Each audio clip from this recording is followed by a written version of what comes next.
Hello everyone, welcome back to Tonghack's channel. So today I want to share the tutorials how to set your alarm in iPhone or iOS. So here we just need to simply go into the clock sections.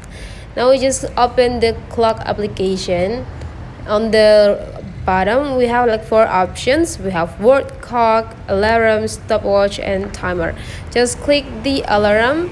Click the plus button on the upper right corner, and now we can set what time we want to the alarm being ringed on our phone. So let's say that we want to set an alarm at 3 p.m. Set it.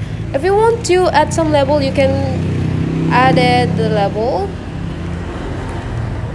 Click going to market. Okay, so if you already set the level to, just now click the save, and now alarm is already active. You just need to wait until 3 p.m. and then your alarm will be ringed on your phone. That's all for today's tutorial. Thank you for watching. Don't forget to leave some comment, like and subscribe.